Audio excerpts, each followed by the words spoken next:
Noite, tudo bem com todo mundo? Esperando aí o pessoal entrar. Hoje a gente vai fazer uma live com uma pessoa que eu tenho muito prazer de estar fazendo. É a arquiteta Tainá de Paula. Ela é arquiteta, urbanista, especialista em patrimônio cultural pela Fundação Oswaldo Cruz, mestre em urbanismo pela Universidade Federal do Rio de Janeiro. Ela é representante do Brasil no Fórum Mundial de 2030, né, da Programação das Nações Unidas. Quer dizer, ela é super qualificada, é um prazer ter ela aqui com a gente. E a gente vai falar sobre assim, né, esses desafios das comunidades sustentáveis na luta, né, do coronavírus. Eu vou esperar ela entrar um pouquinho. Realmente para mim é uma honra, né? A gente vou chamar ela aqui.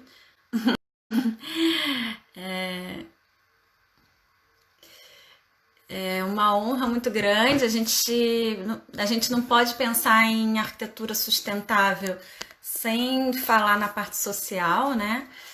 E a gente, uma coisa que é uma preocupação muito grande agora, como as comunidades vão, né, vão reagir, vão lutar contra esse vírus. A gente sabe que é muito fácil para a gente falar fica em casa, mas se a gente não tem uma estrutura de casa, né, importante, aí a gente fica mais complicado, né?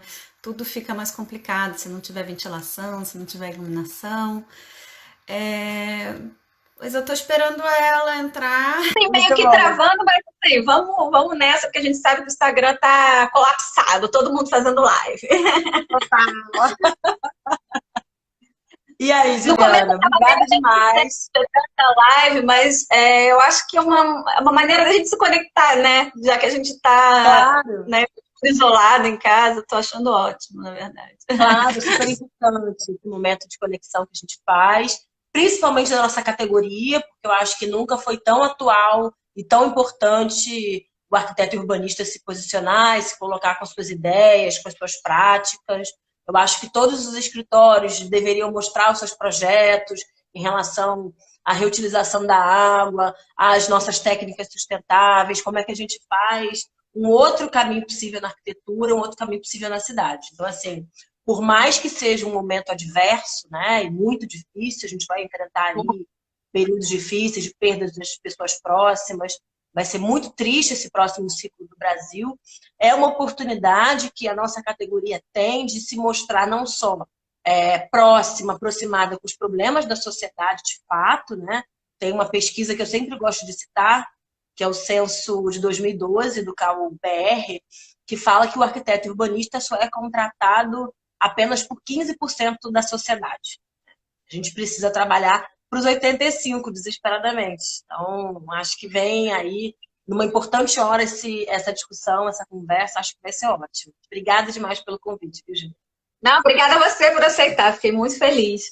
Que a gente estava falando que a gente aqui fala de arquitetura sustentável, mas não existe arquitetura sustentável se a arquitetura não for social também, né? Na verdade, a arquitetura, por si só, ela deveria ser sustentável, deveria ser social, mas a gente sabe que na prática não é assim que funciona, né? Que funciona.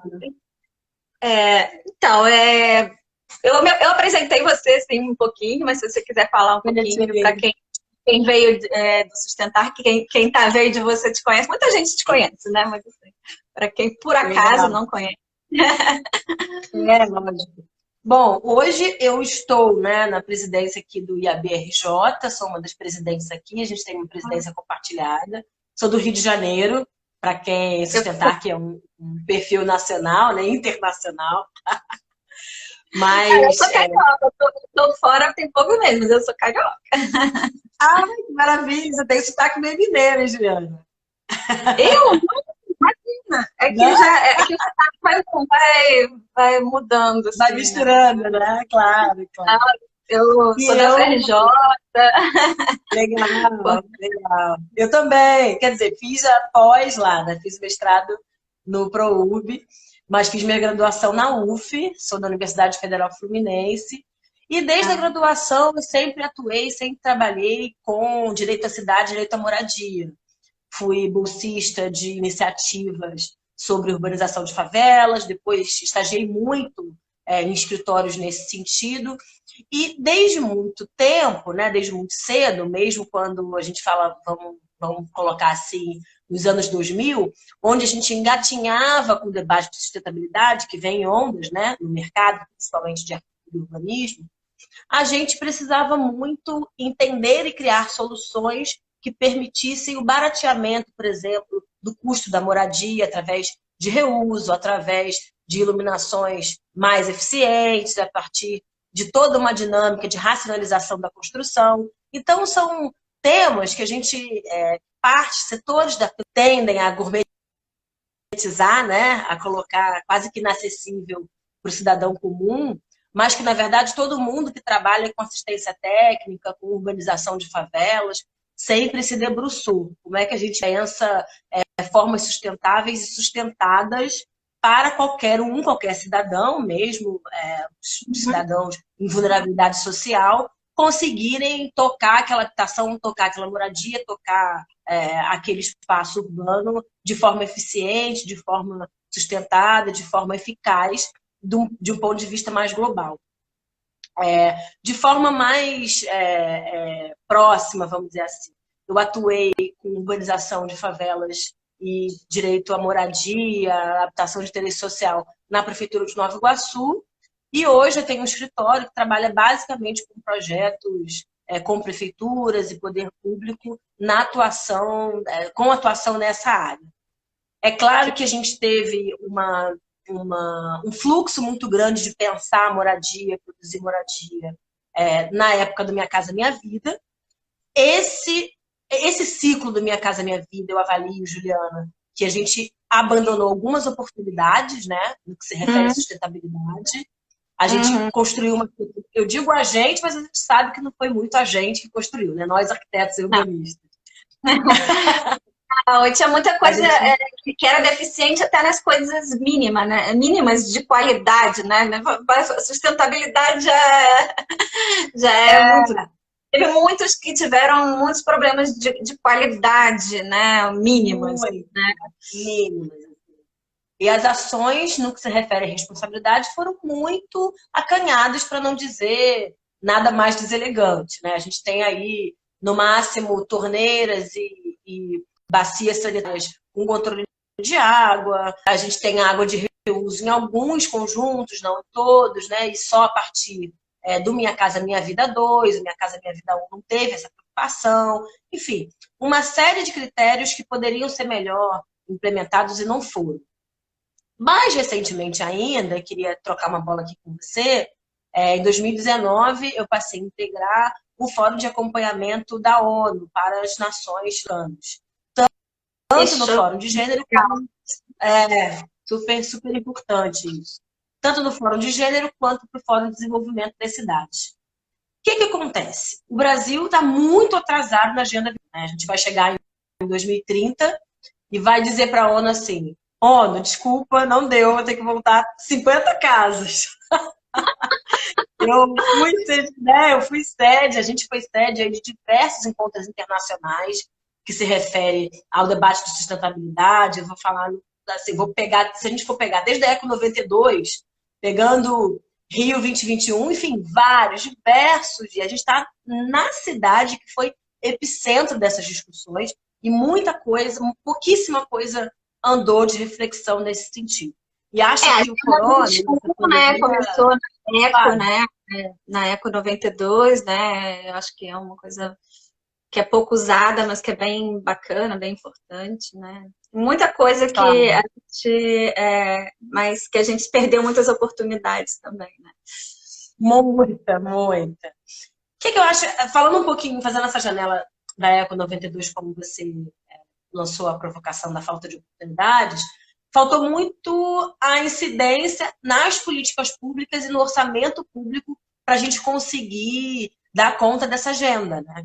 O fato é que se a gente tivesse, desde 1992, centrado esforços, por exemplo, no debate do acesso à água, a gente não estaria discutindo torneiras em favelas em 2020. A gente tem aí uma pandemia que coloca na nossa cara um pouco das nossas tarefas não cumpridas nesse processo. Eu sempre gosto muito de citar. É que, na verdade, é uma coisa que está vindo à tona agora, né? Que as pessoas estão... Que ninguém pensa, né? Que as pessoas na favela, às vezes, não têm. Ou, às vezes, tem um ponto de água só, né? Por moradia. Exato. E isso vem agora, porque as pessoas pensam claro. Que tem que lavar a mão, tem que higienizar e tal. Mas antes ninguém... Vocês pensam... Uma ação que parece para todo mundo, principalmente para a classe média, muito básica, né? Claro, todo mundo vai lavar água, a gente vai ser... o enfrentamento da pandemia do coronavírus vai ser só um debate de comportamento, né? Teremos uma mudança comportamental e vamos resolver essa pandemia. E não é isso. Talvez, aí acho que se a gente pegar, por exemplo, da China, é um grande debate comportamental que eles fizeram. Olha, vamos isolar, não vamos nos locomover, todo mundo tem água e nós vamos lavar as mãos, nós vamos distribuir máscara em massa e vamos resolver o problema crônico da pandemia agora. Nós não temos como resolver isso, né? O fique em casa pode significar cair dentro da minha casa, né? Essa casa, se chover, vai desabar. Essa casa pode ser mais nociva para mim do que se eu estiver na rua, do que se eu estiver fazendo isolamento social em outro lugar. Então, é muito importante a gente enfrentar o debate da moradia, enfrentar o debate da qualidade das cidades a partir de um outro processo. E eu acho que os arquitetos que trabalham, entendem a dinâmica da sustentabilidade, vão pensar, com certeza, no próximo ciclo, alternativas que remetam às cidades verdes que a gente deixou de falar, aos cinturões de amortecimento para as nossas matas ciliares serem preservadas, que a gente deixou de fazer esse debate. A gente acabou de passar pelo Rio de Janeiro e a gente não tem conta de resolver o problema da cidade e resolver o problema do Guandu. Para quem não sabe, para quem está assistindo de outro lugar aí do Brasil, do mundo, Guandu é um bairro, né, de Nova Iguaçu que detém 85%, 86% da nossa água, a água que a gente bebe na torneira. Então, assim, se a gente não der conta, não enfrentar o problema concreto de que Guandu hoje é basicamente uma grande favela, sem saneamento, sem coleta de resíduos sólidos adequada, sem acesso à água, a gente está dizendo que o problema do Guandu é de todo mundo, que essa água vem de lá, essa água é produzida lá. Não são nós eles, né? Eu acho que a escala que a sustentabilidade coloca para a gente é muito de um outro modelo de sociedade, porque essa sociedade precisa enfrentar esses problemas coletivamente. A gente está enfrentando o problema da pandemia coletivamente agora, mas não é um hábito nosso. A gente precisa entender que a gente pensar tem muita coisa ruim, né, nessa pandemia, muita coisa. Todo mundo fala, vamos pensar no lado positivo. Eu tenho que fazer muito esforço para pensar no lado positivo, porque dói muito, né, ver tanta gente morrendo, tanta gente. É difícil, mas lá no fundo a gente pensar que isso tipo uma lição, né? E que a gente não é né? A gente não é você. O turismo, né? O cara que foi lá na Itália passear, voltou e está contaminando. Assim, tudo está ligado, atitude de alguém pode, né, acarretar em um monte de gente. Então, assim, né? Não é mais o individual, né? O que você está falando. Eu acho que isso a gente vai ter isso de lição, né? Nesse momento, né? Você cortou, voltou. Nesse momento, né, que a gente está passando, vai pensar muito que todo mundo não está no mesmo barco, mas que está na mesma tempestade, né? Tipo assim. Exato.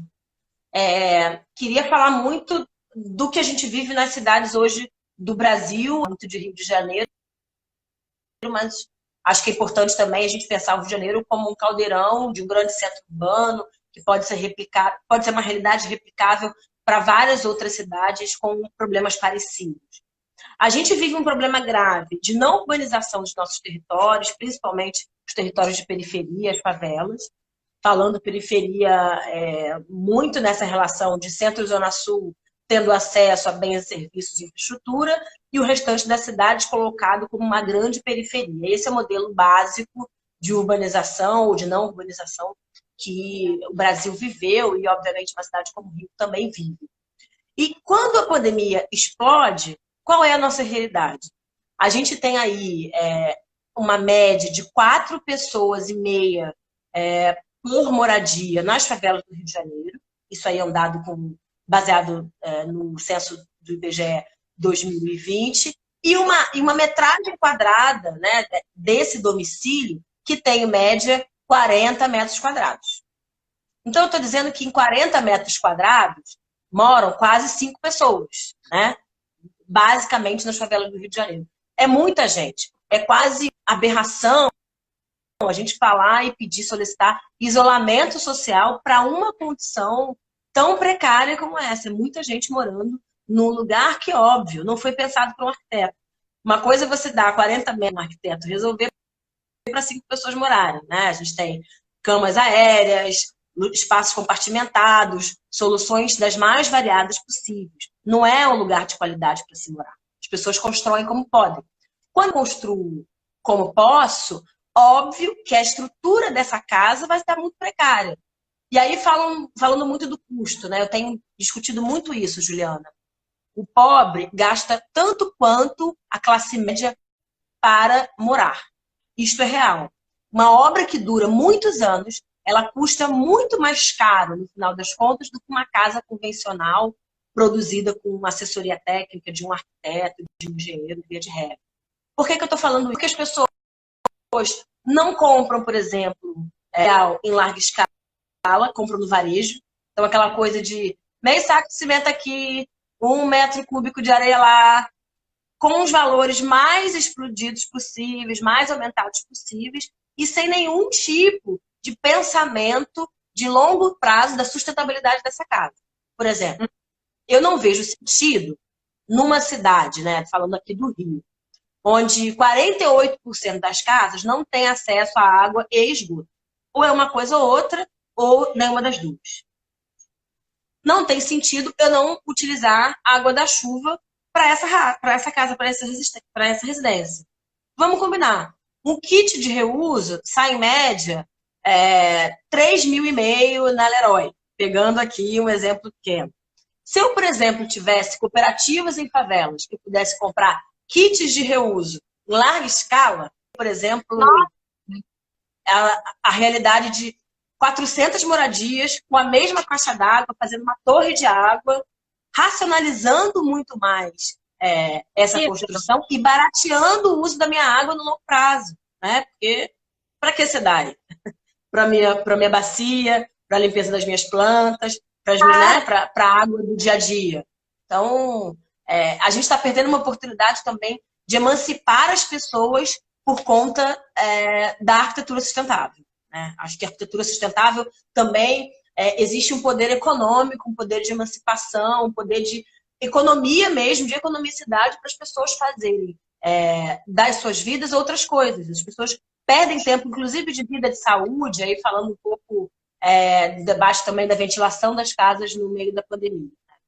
Eu fiz um vídeo, acho que você até compartilhou aí nas redes sociais, que eu falei na Globo e tinha falado antes das minhas redes sociais falando sobre isso, sobre como é que a gente pode manter a casa ventilada. E que para a classe média, de modo geral, é uma pergunta, é uma questão muito doida, né? Tipo, gente, é óbvio que a minha casa tem uma janela, eu vou abrir. Só que não é isso que acontece.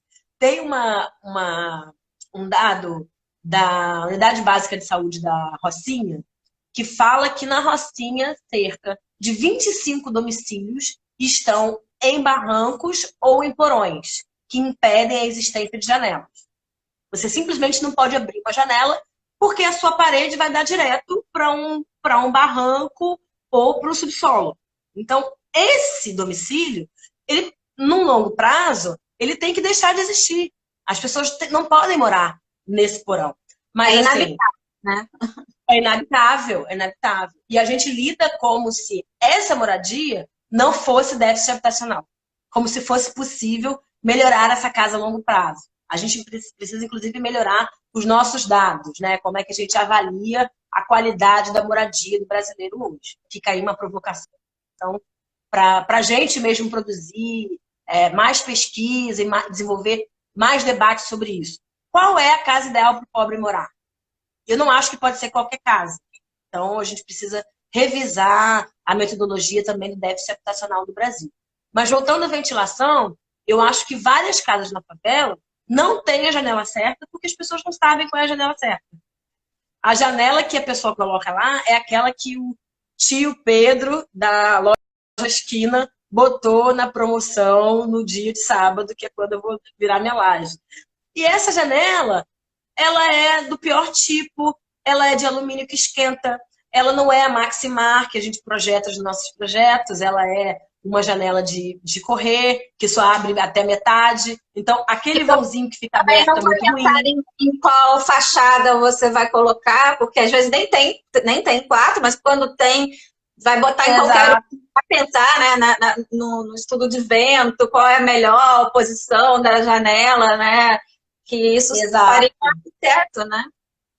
Exato. Então, assim, tô até preparando uma tabelinha que é metro quadrado da casa, do cômodo, e metro quadrado da janela. Quanto eu preciso ter? Porque as pessoas não têm a menor noção de que isso tem uma relação profunda. Então, como as pessoas estão desesperadas... Quando a gente faz, está na norma, né? Mas para quem não faz...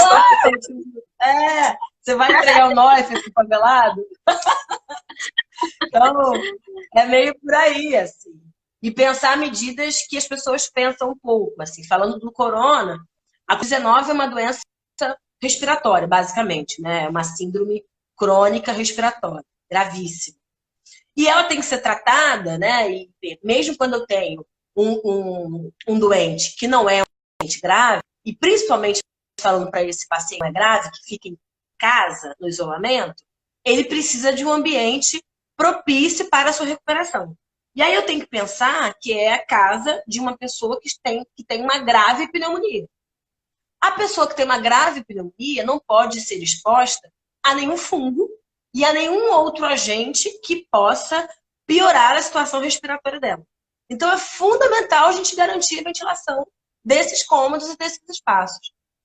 Numa olhada clara, numa vistoria simples, a gente pode identificar se essas paredes têm umidade ou não. Qual tipo de fungo tem, qual é a fonte de água, porque muitas vezes acontece o seguinte, a pessoa da favela convive com os problemas mínimos que a gente não convive. Tenho um vazamento na minha casa, né? Os arquitetos ficam loucos, no máximo um dia chamam um profissional para resolver. Na favela não é essa lógica, porque opera a lógica do que é mais urgente do que é diretamente relacionado à minha vida. O vazamento fica, aquela água destrói uma parede inteira, dá aquelas bolas na minha pintura, quando eu tenho pintura, porque às vezes ter pintura é muito importante, porque eu tenho tempo, né, para barrar esse fungo, para barrar essa umidade, mas, via de regra, sequer tenho essa pintura. Eu tenho toda uma faixa, isso é muito comum, na base das paredes, com a água que vai percolando e preenchendo, né? Que vai percolando a parede por capilaridade, como você bem lembrou. E eu tenho um lugar que é totalmente insalubre para alguém que está se recuperando de uma insuficiência respiratória. É muito importante a gente indicar para essas pessoas que isso não é possível, que ela tem que ou procurar um outro lugar para ela se isolar, ou garantir que a gente acabe com essa filtração, que a gente acabe com a fonte dessa...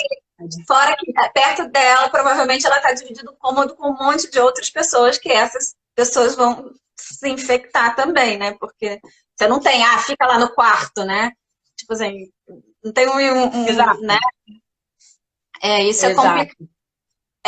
Mas dentro dessa realidade atual, né? Que eu acho que a gente realmente, depois de tudo isso, a gente tem que realmente repensar muito e tal. Mas dentro dessa realidade atual, o que a gente pode aconselhar, né? O que a gente pode ajudar para eles fazerem nesse momento, assim, né? Um grande tema, eu acho, que a gente precisa se debruçar é discutir o acesso à água, né? Acho que se a gente for falar de pauta emergencial, eu acho que a pauta da água para os arquitetos, ela está para a sociedade civil como as vaquinhas de mobilização para arrecadação de recursos. A gente precisa garantir água para todo mundo. Eu estou acompanhando e fazendo assessoria para a Defensoria Pública aqui do Rio de Janeiro, para a gente garantir que a SEDAI promova o acesso à água para todas as favelas, para todos os territórios aqui do Rio de Janeiro, que não foi uma prática do começo da pandemia. Várias favelas, a gente tem um levantamento da Defensoria Pública que indicava que 35 complexos de favelas estavam sem acesso à água na primeira semana da pandemia. Então, assim, a água é urgente, a água é um debate, é óbvio que isso deve ser ampliado para saneamento. Aqui, Juliana, e aí fazendo uma provocação para todo mundo que está assistindo a gente, um problema sério da gente não desenvolver pesquisa para formas sustentáveis de aplicação do nosso saneamento, né? A gente, por exemplo, usa água limpa nas nossas estações de tratamento de água e esgoto. A gente precisa de outros sistemas mais atuais. Para mim é inviável a gente dar conta do déficit de justiça sanitária do Brasil, achando que a gente vai usar água limpa, recurso hídrico, para dar conta do hiato de tratamento de esgoto que a gente tem. Então, é a universidade que faz isso? São os escritórios que estão pensando isso? É a galera que está fazendo master fora para pensar outras práticas? Eu acho que cidades como Londres, como Paris, têm boas contribuições, mas eu acho que também existem cidades africanas que podem contribuir. A gente precisa produzir pesquisa, conteúdo sobre práticas sustentáveis de justiça sanitária. Isso é para ontem. Eu acho que o debate de acesso também a águas servidas e como é que a gente faz tratamento de água doméstica é um debate que a gente precisa enfrentar. Eu acho que os subúrbios americanos fizeram isso já na década de 80 e a gente não conseguiu chegar nesse patamar. Sequer os nossos condomínios de gente rica têm tratamento de água eficiente, com distribuição eficiente nas torneiras, enfim. É uma coisa que a gente precisa trabalhar, pegar a fórmula aí da pandemia. Muito aqui, né? Mas o que você falou no começo é muito importante, que, na verdade, as pessoas pensam muito no investimento inicial de uma casa, né? Mas que, na verdade, a casa, o que ela mais gasta é na sua fase de uso, né? De uso e operação. Sim, exato. Então, é o que você falou, se as pessoas pensassem nisso, na verdade, a gente fala, arquitetura sustentável é mais caro, é mais barato, porque você não pode pensar no investimento inicial só, né? Você vai economizar com água, você vai economizar com energia. Isso a gente está falando em classe média, mas se você está falando... você ter uma compra coletiva de um kit de reuso e que todo mundo possa ter isso, que você não tem acesso à água, você poder ter acesso à água pelo menos para usos não potáveis, né? Obviamente que não é água para beber, mas é água para você lavar um piso, lavar coisas, né? Que não são usos potáveis, né? Achei isso muito interessante. Não, muito importante. Acho que também, para complementar isso, batendo nos arquitetos urbanistas que estão deixando de pensar essas ações da mudança de paradigma, né? Mudança comportamental, ela é fruto de projetos estruturais. Então, não dá para achar que todo mundo vai começar a diminuir o que consome do planeta se a gente não dá práticas sustentáveis e acessíveis para todo mundo, né? Eu vejo, por exemplo, que os shoppings saíram na dianteira da discussão da sustentabilidade aqui da arquitetura por conta do debate econômico. Eu preciso economizar água, eu preciso tornar meu tratamento de esgoto mais eficiente, porque isso está muito caro. Então, tragam coisas aqui para desenvolver, e aí as melhores bacias sanitárias, as melhores descargas são nos shoppings, mas para o consumidor da ponta e para a classe média baixa, classe baixa, essa realidade ainda não chegou. A gente tem um gargalo aí da nossa própria produção de indústria que não se sente provocada pelos atores públicos a se adaptar. Então, tem um gargalo também da gente fazer incidência política, incidência institucional nessas regras. Eu tenho acompanhado muita discussão de Barcelona, sou apaixonada ali por aquela prefeitura, tem que fazer propaganda da Ada Colau. Tudo. Sim, por isso que também estou trocando essa bola, porque sou apaixonada por elas. E elas fazem um trabalho de colocar para a iniciativa privada os parâmetros. Você quer construir na minha cidade? A minha cidade não é a joia do mercado imobiliário da Europa? Tem regra. Aqui não é a casa da Mãe Joana brasileira. Tem que seguir os meus parâmetros construtivos, que vai desde a torneira da madeira certificada até a minha água de reuso, que vai ter que servir para um bairro inteiro, não para uma unidade arquitetônica apenas isolada. Então, assim, é um debate urgente que a gente precisa fazer a partir dos nossos próximos gestores públicos, a partir de muita política pública que, via de regra aqui no Brasil, é só construída para a gente pensar regramento urbano do ponto de vista de zoneamento e de ocupação do uso do solo. A gente tem um código de obras que e aí falando da novo modelo de código de obras aqui do Rio de Janeiro, e acho que se espraia para o Brasil inteiro essa necessidade, é de dar conta de um mercado imobiliário que empobrece a arquitetura cada vez mais e não qualifica.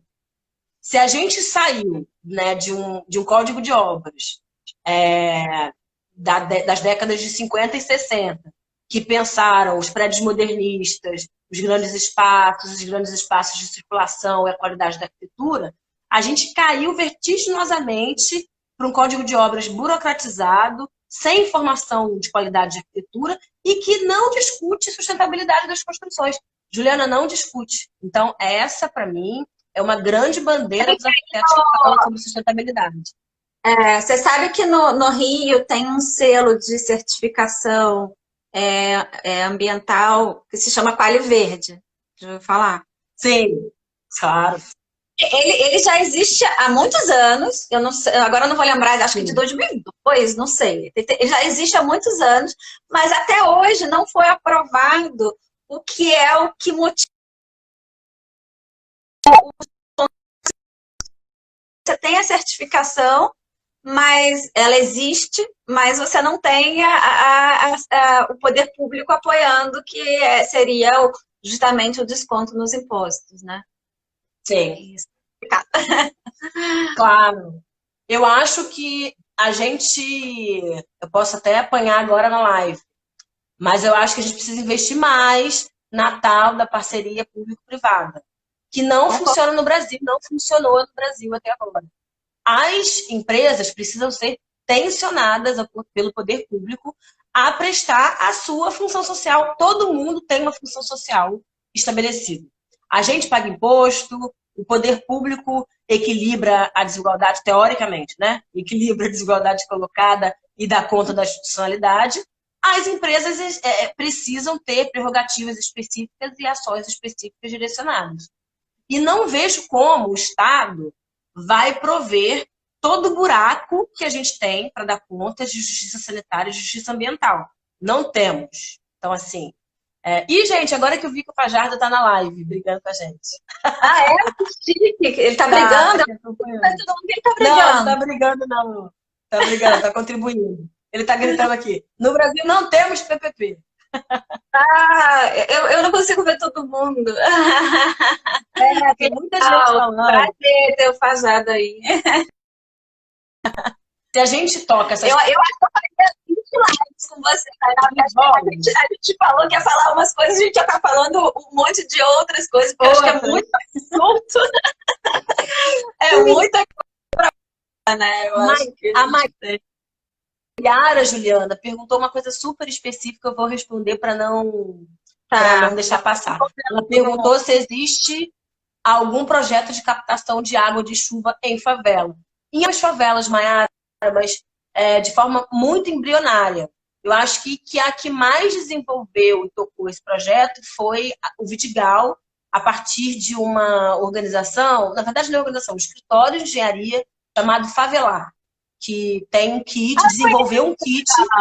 Legal. Fábio, querido, Vamos tentar fazer uma live com ele. Desenvolver um protótipo de reuso e tal, uma coisa assim. Vou dar um toque nele para ver como é que tá lá essa história. Legal. O que mais? Alguém mais falou? Já falou um bando de coisa. A Nancy perguntou dos hospitais de saúde, de fato, a estrutura é muito precária, né? Tenho feito vistorias em algumas unidades básicas de saúde das favelas que a gente está prestando atendimento. E tanto a estrutura, que eu sempre fui muito avessa, é ruim. Eu estou falando dos pré-fabricados, né, que teoricamente deveriam ser substituídas e não foram, né, principalmente não, instaladas no governo Cabral, primeiro as UPAs, e aí isso foi enraizando também as unidades básicas de saúde, até os principais pontos de operação e atendimento, de pronto atendimento das UPAs. Essas instalações estão muito deterioradas, tanto do ponto de vista físico mesmo, arquitetônico, a cidade é muito ruim. Óbvio, porque era para ser praticamente um hospital de campanha, né? Que viria a ser substituída por uma unidade física, custo-governaria, ou qualquer outro método construtivo. Mas existe um esvaziamento muito grande do SUS, isso está claro. O que eu fico surpresa é da gente estar percebendo agora a importância do SUS para processos como esse, que atacam a vida de todos e todas, independente da classe social. Então é óbvio que a gente precisa ter um sistema público integrado de saúde. Iniciativas científicas, claro. Né? Agora a gente está falando, eles são legais. É claro. Então, assim, e eu sou uma das defensoras, Juliana, fazendo aqui a propaganda do projeto da minha vida. Nós precisamos de um sistema único de arquitetura e urbanismo. Super! No Brasil. Eu acho que é uma coisa que é super negligenciada, porque é uma necessidade básica. Hoje que a gente está todo mundo em casa, e a gente tem a sorte de ter uma casa, né, estruturada e tal, mas está todo mundo tendo que conviver com com a sua casa, né, com seus problemas e com as suas coisas boas, né? E eu acho que a partir disso também a gente vai valorizar muito mais, né, o espaço que a gente vive, né? De quão é importante, de saúde, né, do bem-estar, né, e de gente que não tem essa sorte de como você ficar dentro da sua própria casa, né? Claro. Como a gente precisa melhorar isso, né? Exato, exato. E um pouco para a gente dialogar para o futuro. O que é que fica de legado, né? Eu acho que precisa garantir a justiça ambiental em todas as cidades do Brasil. A gente precisa falar de uma forma muito urgente. Eu acho que começa na universidade. As universidades precisam ser provocadas a ter disciplinas sobre isso, a falar sobre sustentabilidade de forma específica nas universidades. Como é que a gente fala sobre um outro modelo de arquitetura que não é esse que está colocado do mainstream e que não responde às nossas necessidades cotidianas. Não dá para a gente desperdiçar água, não dá para a gente desperdiçar energia limpa, não dá. Então, é fundamental que a gente mude a chave do nosso pensamento de arquitetura, do nosso pensamento de cidade. Um outro debate que eu acho que pano de fundo, mas é importante também os arquitetos e urbanistas se debruçarem, é como é que a gente vai falar do modelo de cidade. As cidades precisam ser, né, os grandes centros, eles precisam ser cada vez mais compactos. As cidades médias precisam garantir qualidade de vida para os seus. A gente precisa voltar a falar das cidades verdes, dos cinturões alimentares. A gente vive uma pandemia que é uma síndrome crônica grave respiratória que precisa de uma recuperação de longo prazo. Assim como eu demoro muito tempo para se recuperar da tuberculose, assim como eu demoro muito tempo para me recuperar de uma pneumonia. Nós já temos hoje no Brasil mais de 15 mil infectados. Então são 15 mil pessoas já que vão precisar de recuperação. Qual é a soberania alimentar, a qualidade alimentar, a qualidade do meio ambiente, a qualidade do ar dos grandes centros para eu recuperar essas 15 mil pessoas? Qual é a qualidade do ar de uma cidade como Rio e São Paulo? a gente precisa pensar, Juliana, em soluções globais de modificação da estrutura da cidade, urgentemente, né? Não dá para a gente achar, e aí falando que durante muito tempo, universidades de excelência, mais privadas, encamparam esse debate da sustentabilidade, como a PUC, por exemplo. E aí uma leva de profissionais que estavam voltados, se debruçando para essa técnica, se debruçavam para o setor privado, para alguns projetos que não tocavam o amplo espectro da sociedade. A gente precisa levar esse debate para todos os bancos das universidades, principalmente para as universidades públicas, e pulverizar o saber e conseguir pautar poder público, as próximas gestões, nesse debate que vai ser central.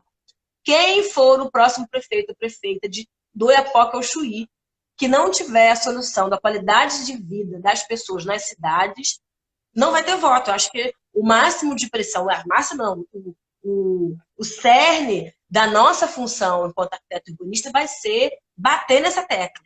Não tem como, a gente não pode esperar que a próxima pandemia seja o ebola. Né? A gente teve aí, tem 100 anos de gripe espanhola, temos 10 anos da H1N1, que foi, na verdade, um protótipo do nosso hábito do álcool em gel, não sei se você lembra.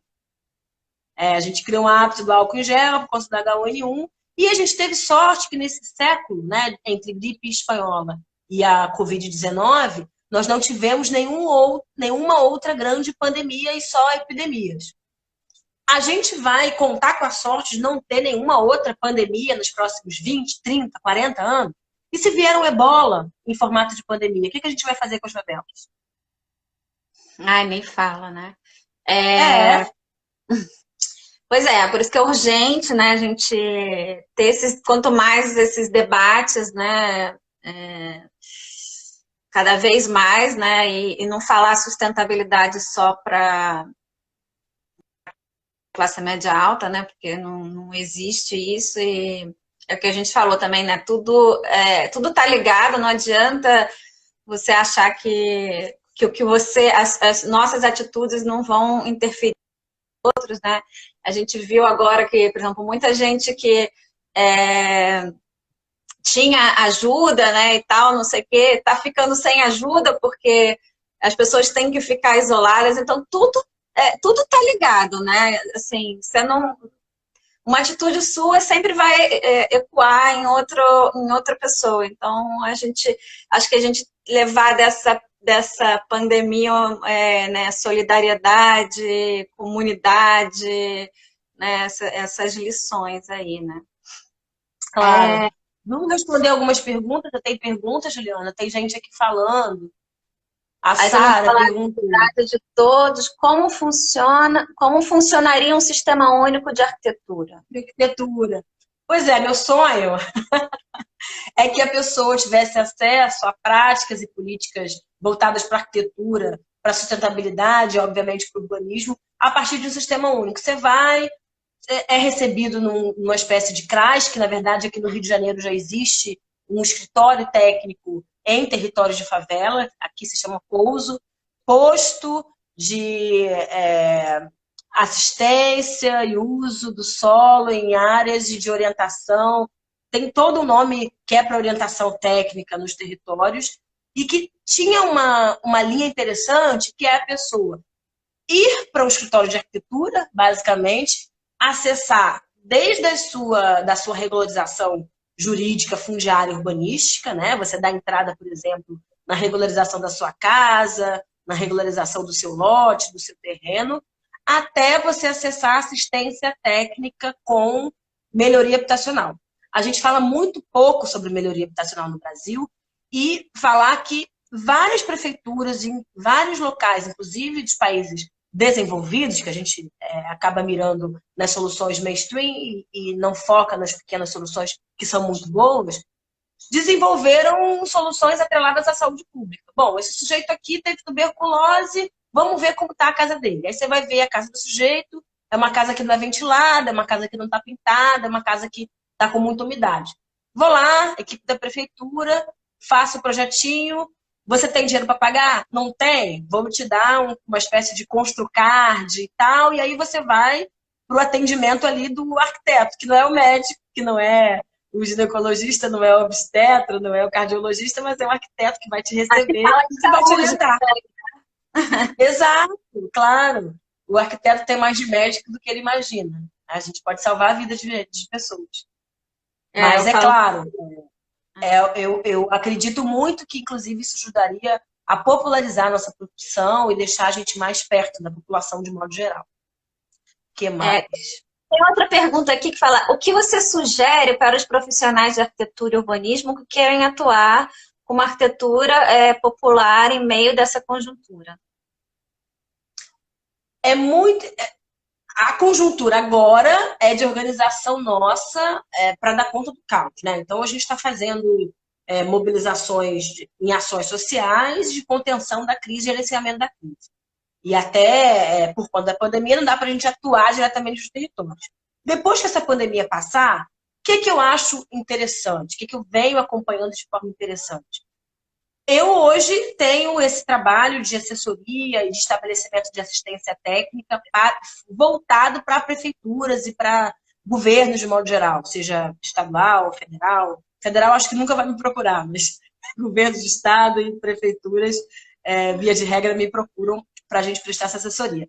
Mas eu vejo muitas iniciativas, inclusive vindas das favelas, que mobilizam e projetam outras formas dessa assistência, em forma de escritório, em forma de assessoria com parte sem pagamento direto, outras com pagamento de longo prazo. O Favelar, que tem um modelo econômico bem interessante, criou as cotas de projeto e de obra. Você vai pagando parcelado. Você faz um pacote, como se você estivesse comprando um carro, um apartamento, e você vai pagando as prestações ao longo dos anos. Na Rocinha, tem um escritório que eu não vou me lembrar agora, depois vocês me cobrem lá no privado, quem tiver vontade de acessar a informação. Tem um escritório de arquitetura que funciona em parceria com a Leroy Merlin. A Leroy Merlin baixou o custo da venda, né, desse material de construção, e o escritório de arquitetura trabalha diretamente para os favelados. Obviamente, com um projeto de baixo. Muito legal. É bem legal, é bem legal. E aí, falando um pouco das iniciativas nacionais. Em Recife, a prefeitura provocou cooperativas de arquitetos. Então, eu tenho 20 arquitetos. A legislação nacional opera permitindo que no mínimo 20 arquitetos podem compor uma cooperativa. Aí 20 arquitetos pegam projetos maiores e lá em Recife, esses escritórios, essas cooperativas, podem entrar nas licitações. E aí isso é legal, que, por exemplo, uma empresa de arquitetos, né, uma cooperativa de arquitetos, pode pegar, por exemplo, um projeto de urbanização de favelas e dar conta diretamente com os moradores. Em Capão Redondo,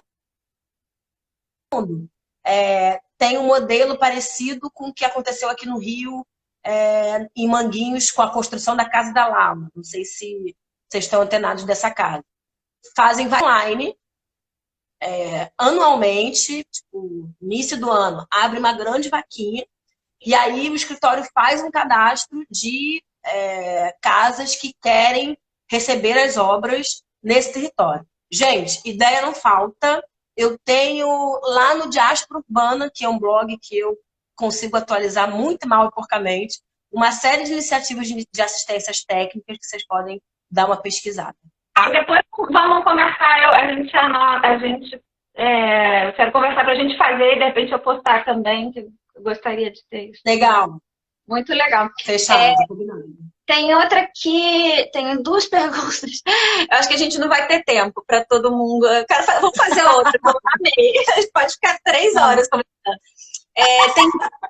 Tem dica de como pressionar o poder público para flexibilizar, dar visibilidade para assistência técnica habitacional?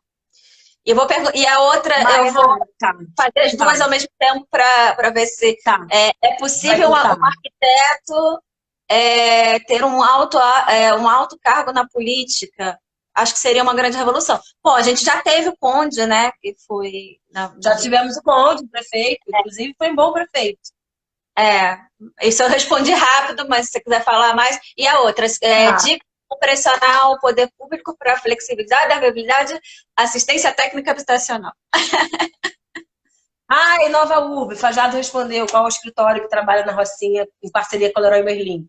E Nova Urb, isso mesmo. Vou responder aqui o alto cargo. Gente, é difícil, né? Porque o arquiteto precisa se popularizar, precisa ter cara de povo, pé no barro, aguentar a política brasileira, que é muito difícil. Depois a gente pode fazer uma live só sobre isso para chorar as pitangas. Mas a gente vive numa democracia de representação, óbvio que a gente tem que garantir os processos democráticos, mas é muito difícil para um arquiteto se naturalizar e estar confortável nesses espaços. O que eu acho importante? Se organizem nas nossas entidades. Eu vejo e tendo a achar que o arquiteto dialoga pouco com as entidades de classes, as entidades de representação. Todas as áreas têm uma entidade específica. Os escritórios têm as BEA, quem é professor tem a BEA, quem é paisagista tem a BAP, enfim. O que não falta é entidade para a gente se movimentar, estabelecer diálogo, porque são essas entidades que provocam o poder público, que provocam as ações, que fazem moção de repúdio, que fazem pressão. Enfim, eu acho que são estruturas e instrumentos importantes da gente fortalecer e trazer para perto. Alguém perguntou aqui, o que mais? Tem dica de como pressionar o poder público para flexibilizar, dar prioridade para assistência técnica habitacional? Tem, foi essa eu acho. Mayara, eu tenho por hábito viajar ao Brasil para falar muito sobre assistência técnica, direito à cidade, direito à moradia, e vejo uma movimentação de uma base parlamentar, tanto estadual quanto federal, que se movimenta. O debate da gente construir frentes das cidades. Eu acho que essas frentes funcionam muito, principalmente as frentes parlamentares. E aí eu posso apanhar de novo aqui, mas eu vou ser super arquiteta e sou corporativista. Nós precisamos fazer frente da cidade com todos os espectros políticos, da direita até a esquerda. Eu, obviamente, estou tirando o bolsonarismo desse jogo, porque o Bolsonaro nem é gente. Mas é óbvio. Tem 2 minutos para acabar. Você quer fazer mais uns 10 minutinhos? Mas eu quero encerrar para a gente poder salvar. O que você acha? Eu não sei se tem mais perguntas, mas eu tô com medo de acabar e a gente não conseguir salvar, porque tem todo mundo perguntando e vai ficar salva. Se não salvar,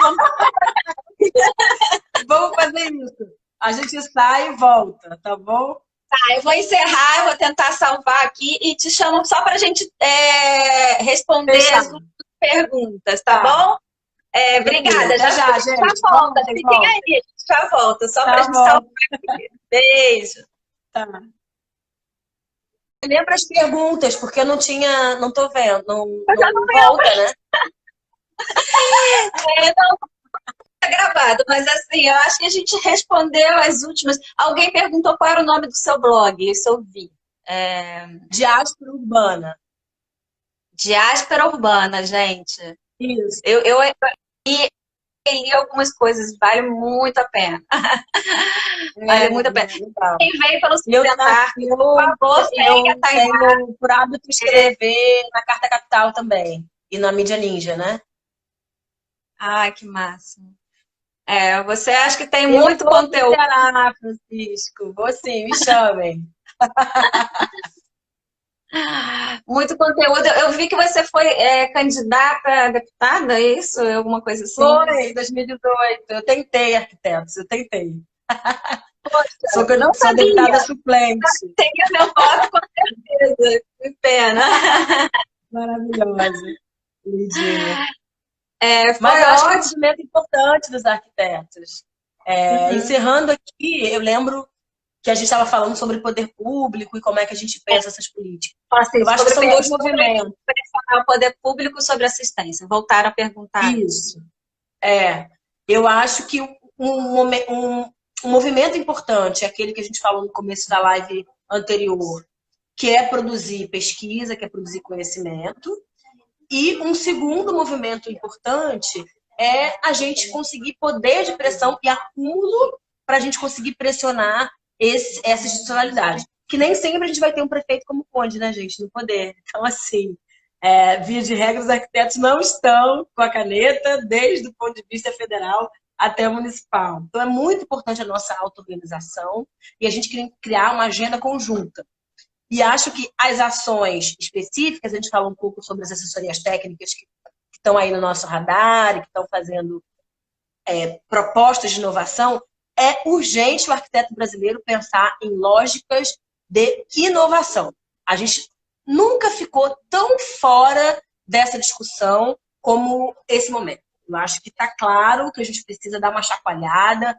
Outros setores, acho que o setor da tecnologia fala muito disso, o setor da biomedicina vem falando muito de inovação, mas os arquitetos deixaram de falar de inovação e a gente precisa estar nessa ponta, nesse front, e óbvio. A sustentabilidade precisa muito desse debate. Como é que a gente pega práticas, cria práticas novas, orça isso, que precisa ter custos, que precisa estar planilhado, já puxando a orelha dos arquitetos aí que estão vendo a gente. Às vezes a gente também tem que sobreviver, né? Então a gente é difícil, teto, né? É difícil, claro que tem várias variáveis, mas às vezes a gente, eu sempre quis trabalhar muitas coisas, eu acabei fazendo muito projeto do interior, porque era o que pintava, entendeu? Mas pinta, sim. Então, assim, a gente acaba fazendo o que, né, o que dá. E às vezes até nos projetos que eu pego, a gente quer inserir sustentabilidade, às vezes o cliente não quer. Então, a gente... É óbvio que eu acho que a sustentabilidade não é só o que o cliente quer, eu acho que é muito a nossa postura, né? Desde como a gente começa a projetar e os materiais que a gente vai escolher, e, né, é o básico, né? A gente fala que a arquitetura sustentável, na verdade, é uma boa arquitetura, do que a gente já pensa desde o começo, né? Orientação solar, ventilação, tudo isso, né? Então, acho que isso E, ao mesmo tempo, a mesma coisa com a arquitetura social, porque quando eu botei o seu vídeo, aí falam lá na matéria que você é arquiteta social. Aí alguém veio e criticou, falou assim, não existe arquiteta social, quem foi? Qual é a faculdade que ensina arquiteta social? Toda arquiteta social. Na teoria, sim. Assim como na teoria toda arquiteta deveria ser sustentável, mas a gente sabe que na prática não é. Não é bem assim, né? Demais. A Sara falou aqui para a gente racializar o debate. Sara, a gente está fechando a live.